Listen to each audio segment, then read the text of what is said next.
Good afternoon. My name is Jim Conlan, and welcome to the latest episode of our entertainment show. As you know, in part three of our entertainment show each week, we premiere a new sort of series that we have called Into the Vault, where we look back at iconic and classic movies and TVs series throughout the decades, whether it's a 60s a cowboy and Indians movie, whether it's a 70s police cop detective show, maybe it's an 80s sort of horror movie, maybe it's a 90s sort of love story, maybe it's a 20th century sort of futuristic drama in the 2000s, and maybe in the 21st century now in 2020, maybe it's dare I say, a terrorism sort of threat that we're all too common about these days. But we're going back this week and we're looking at a sci-fi in terms of the animated sort of TV sort of comedy, the comic books that was turned into a movie, the classic Robocop. And we're looking at Robocop 3 that came out in 1993. It was after the two sequels, which had Peter Weller in the main role of Robocop. We're looking at Robocop 3 now, and it was a Fred Decker production. It had an all-star cast. It had Nancy Allen and Robert Decoy, who appeared in the first two Robocop movies. It also had Daniel Von Baron, C.H. Pounder, Stephen Root, Bruce Locke, Mario Macheda, Rip Torn, James Posey, Jeff Garlin, and Shane Black. But our special guest this evening, he played Robocop in Robocop 3, the one and only Robert John Burke, who played the character Alex Murphy. And Robert, in terms of Robocop 3, I suppose an iconic sort of role to start off with. Were you sort of pleasantly surprised when the opportunity came away that when Peter Weller informed the producers and directors that he wouldn't be around to play Robocop 3 in terms of scheduling? In terms of how did the opportunity come about for you in terms of that? Had you thought yourself that, well, obviously Peter Weller is going to resume that role? Well, first, let me say hello, Jim. Thanks for having me, and hello to all your viewers. I got started late in acting. I was 30 years old. I had done two independent type of films, and then the representatives, the agents called. They said, they're looking at you to do RoboCop. And I said, how do they go from these independent characters that I played to a cyborg? Is it an insult? I mean, is it? So they kept asking and asking, and I said, surely there must be somebody else out there who can get into that suit and play that. For whatever reason, Jim, they were stuck on me. And out I went to Los Angeles to try on the suit and move around. And then one day after, I think it was 8 or 9 or 10 months of back and forth, then I agreed to do it. And I always described the decision, since I was new to acting and to movie sets, it was like building professional muscles. You know, you had to show up, you had to be early, you had to do the job, you had to stay healthy. You worked longer hours than anybody else. God rest my father, I'd hear him say, get a real job, for God's sakes. No, but you know, the costume was heavy. And here's another thing. Peter Weller had done such a good job of it. People said, well, how are you going to make it different? I said, I'm not going to make it different. I'm going to try and do just, you know, as good as he did with it, with the movement, with the, you know, manifesting the power of the character and the effects and everything. So I'm not looking to do anything different. I just want to carry on as best I can with what he established in the role. And Robert, one thing that struck me was obviously the massive budget for that time, 22 million in terms of the budget. He began filming in actually 1991 in terms of the movie, in terms of production, but the producers, the company that were producing the company went bankrupt, and the movie didn't come out till 1993. So in terms of that, did they sort of guess in terms of what they wanted to do early on in the movie, in terms of planning, in terms of that? Because I read that Fred Decker wanted to hire an Asian stunt team for your scenes there with the samurai, but the budget wasn't even there to do that. You know, I didn't get into the budget too much. I know that some of the special effects were ahead of their time, or they were the avant-garde of the, the advanced guard of what was being, green screen and those types of things. We did use them, but some of the budget was reflective of some of the effects suffering. And like you say, I did hear something about, certain stunt teams not going to be available. There's nothing worse than working for a company who keeps talking about bankruptcy, because when you show up for work, you're like, are we working or what are we doing? So it was hanging over our heads.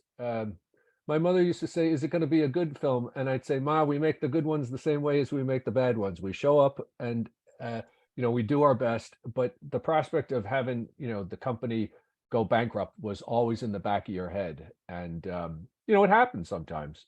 It happens that they're going to pull the plug on your specific film, but sometimes it happens that they're going to pull the plug on the entire studio. So. Yeah.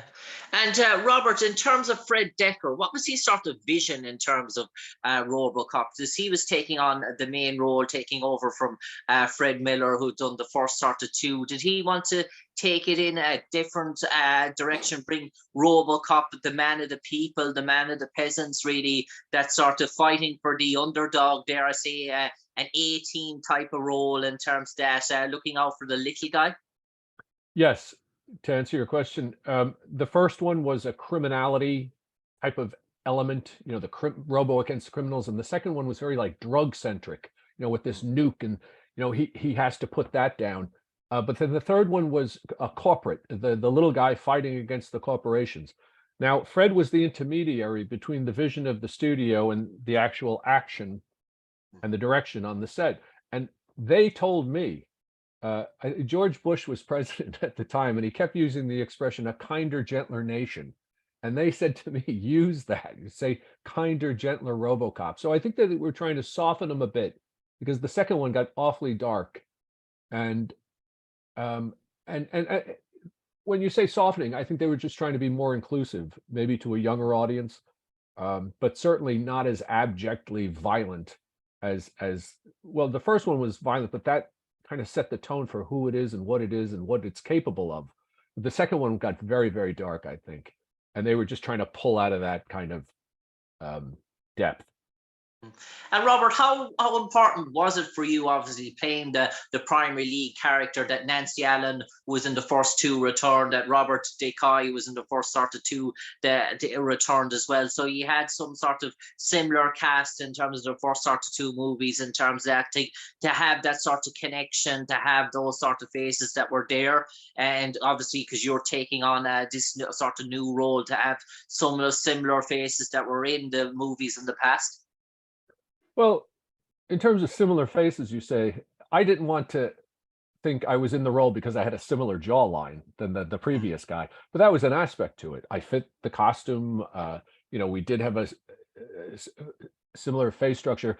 The fact that these actors had established themselves in the roles so well, Nancy and Robert, you just want to honor their past work with the present work. You don't want to deviate, like I spoke to earlier. You don't want to say, well, this is my variation on it. No. What we want to do is keep telling this story of this character, and honor these other supporting, characters who created such a memorable ensemble with this figure, with this character. And what was the shooting like in Georgia, Atlanta? And you shot in Georgia, Atlanta for the movie as well. And did you have to go down particularly early to get familiar with the sort of suit, the costume? You mentioned the mobility factor, walking around in terms of that. And obviously, there was the same suit, dare I say, from RoboCop sort of 2, was it? Or was it completely made entirely to suit you and fit you? The suit changed from the first to the second to the third film, and what it became was exponentially heavier. Peter's first suit, I believe, was rubber and plastic. The second one was plastic and fiberglass. My one was fiberglass and reinforced steel. Okay. Visitors would come to the set, and I would present them with one of the legs to the costume, and they said, "Are you kidding me? This is heavy, very." And I asked them, I said, how heavy is this costume? They said, 65 pounds, 60, 65. And we were shooting at a hospital once, and there was a scale, and I stepped on the scale and I did a little arithmetic. the costume was 90 pounds. And I remember because a bag of Portland cement is 80 pounds, and 80 pounds is etched on my soul. I'll tell you. So I knew it was heavier than 80 pounds, and it sat on your shoulders. I wore a leotard, like a dance kind of thing underneath. So when it was hot, I was hotter than everybody else. When it was cold, I was freezing. But again, I was learning, a lot about special effects and that style of, effects movie. But yeah, there was a progression. I remember on the fourth or fifth day of shooting, after being in this thing, I looked at a guy and said, I don't think I can do this. Because I was just shaken with, I was so, it was just a strange thing to get used to. And then all of a sudden you built up. They gave me a man named Jeff Gripper, who was a karate trainer. I trained in karate for many, many years, and they gave me him, and he kept me in good shape. And the movement, I had a lot of movement training in conservatory when I went to acting conservatory. So there was mime, there was modern dance, and the karate also. So that lent me to pick up the movement of the robot, the cyborg, pretty quickly. And Robert, in terms of the sort of stunts and the special effects, in terms of the weapons Robocop used, in terms of vision, how was that sort of thing? Obviously, when you have that helmet on, in terms of the sort of weapons that were used, and was it hard to sort of gauge and sort of see? Was it hard to use some of the props that Robocop used? We've had a lot of talk about the weapons on sets, and I came up in the old school of very, very, very, very safe. Every single take, you must be safe. But there were two incidences I can think of where I had 5 guys on ladders, and they're all pointing weapon. It's called zirconium bullets, and they're like round bullets. And when they hit something hard, they make a spark.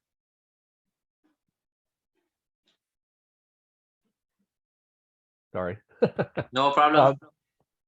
So they say action, and these fellas, these effects men, they just start firing at me because they figure I'm in this big costume. The bullets are bouncing off me. Well, in the mid stomach area, it was just a thin piece of plastic, and they started to come through.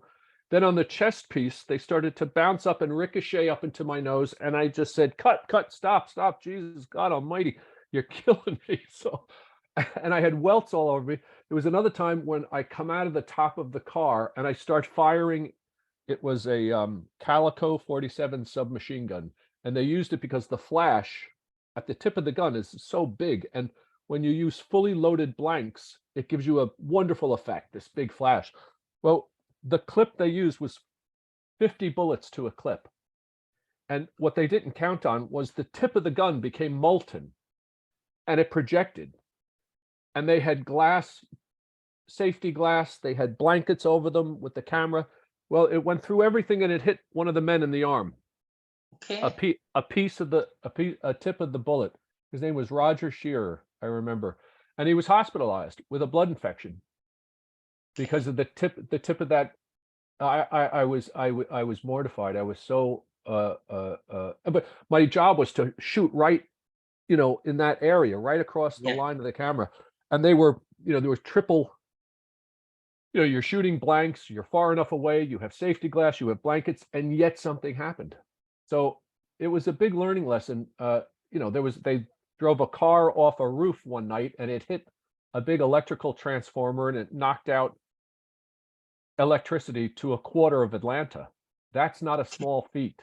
So, you look around, the entire city goes dark, and you figure, well, I guess we're going home tonight. There's no more work tonight. But things have become very safe, a lot more safe, because it's trial and error a lot of times in movie making.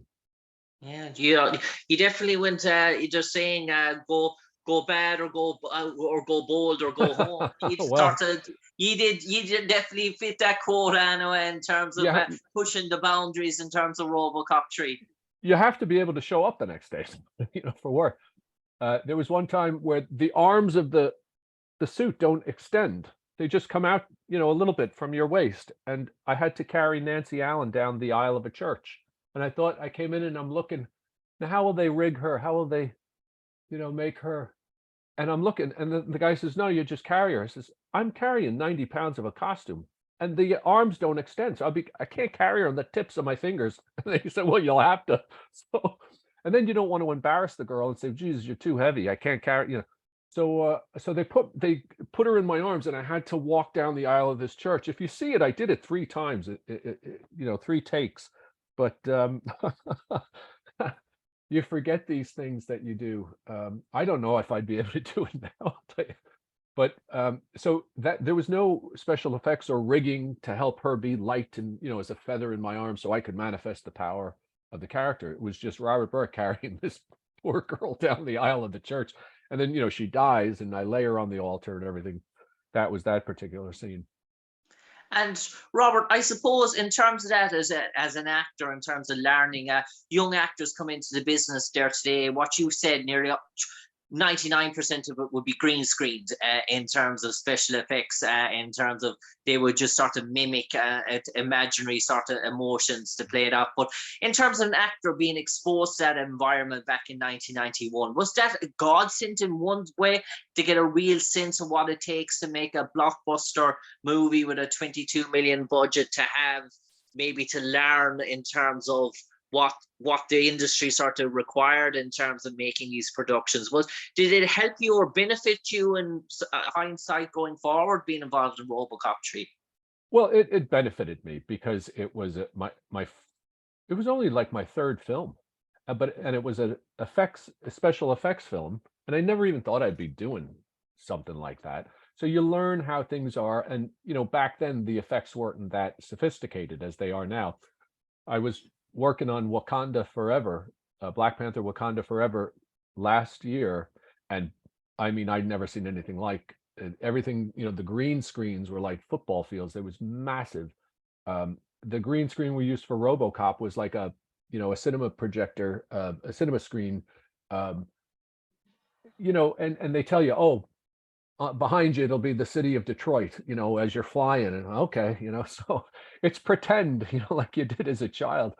Um, but I was happy to have learned effects growing up in the business the way I did. There was a fire effect that I won't even go into it. A lot of it was very rudimentary at that time. Now it's a lot more worked out because of computer image graphing, and so it's a lot more sophisticated, a lot safer now. But I was very grateful to learn how it was done in those days. And Robert, I do believe you have a new series coming our way starring the British actress Keira Knightley. In the near future, you might enlighten our viewers and listeners about that. It's called The Boston Strangler. It'll be on Hulu, I believe. It recounts the story of the Boston Strangler, who was a serial killer between 1960 and 63 in America. 14 murders. There was a female reporter for a newspaper called The Record American. Her name was Loretta McLaughlin. And the real story of the Boston Strangler is this reporter. She was on the lifestyles desk. She was selling toasters and refrigerators, and she wanted to be a crime reporter in the worst way. So it's a bunch of different stories. One, a woman making her way in a man's world of the newspaper reporting, which was, you know, unheard of. Two, that she wanted to be a crime reporter, totally unheard of. And three, that she would leave her house to go report this during a time when the city of Boston was just completely beside itself with fear of this criminal, of this murderer. And she helped the Boston Police Department in so many different ways. It's all factual. The case of the Boston Strangler is still an open case. The man that confessed to it, Albert DeSalvo, well, I don't want to give it away. I mean, it's public record. But there was a fourth element to it. Was Loretta McLaughlin was a terrific, terrific writer. If you read some of her articles, the way she, you know, wove the reporting and the tale, she's very, very talented and gifted writer. So Keira is fantastic in the role. Carrie Coon plays another reporter. Chris Cooper is the managing editor of the paper, and I play the executive editor of the paper. a man named Eddie Holland. Okay. Fascinating. We look forward to it in great anticipation. And Robert John Burke, obviously with the surname Burke, there's an awful lot of Irish running through you. And Loughrea is special to Robert John Burke and County Galway in terms of a place called Loughrea near the County Clare border. Well, I don't know if it's running through me, but I can tell you it's galloping through me. Yes, my family are, I'd say 90% of us are still in the Loughrea area, Masonbrook, Kylebrack, Kilnadima. My mother's side, the Dolans, are in the place, Ballydavid and Curricle area. But yeah, I visit Galway and Loughrea any chance I can get. You're in Clare, is it? Or County Clare, yes. you're County in Clare, Clare. yeah. So of course we go to Clare, and I love going. I haven't been back in since 2019, but I anytime I can visit, I do. I never felt. I always feel the best when I'm in Ireland. That's great to hear. And Robert John Burke, now for the final 30 seconds, for people who are eager, anticipated for all new generation, and it is a new generation of 20-year-olds and 25-year-olds that were born in the late 90s that mightn't have heard about Robocop 3, that might be discovering Robocop for the first time and the Robocop franchise, and looking back to try and look at some classic movies.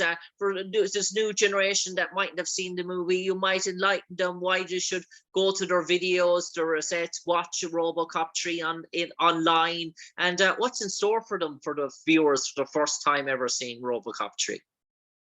Well, it could be kind of a social commentary also, in terms of how the police have become more militaristic and the military have become more police-like. You see this. There's another level of, here's a man who was wounded, but he's given the parts of a machine. We're seeing that, so a lot of these elements of the police force and how they've become very technical in terms of surveillance, in terms of thermal imaging, in terms of facial recognition. A lot of these things were seen to by the creators of RoboCop before they actually happened. He was a fictional character. We didn't see anything like that in society, but we're seeing it now. I think they'd find that fascinating to watch the rudimentary, beginnings and genesis of a character that nowadays is becoming almost real.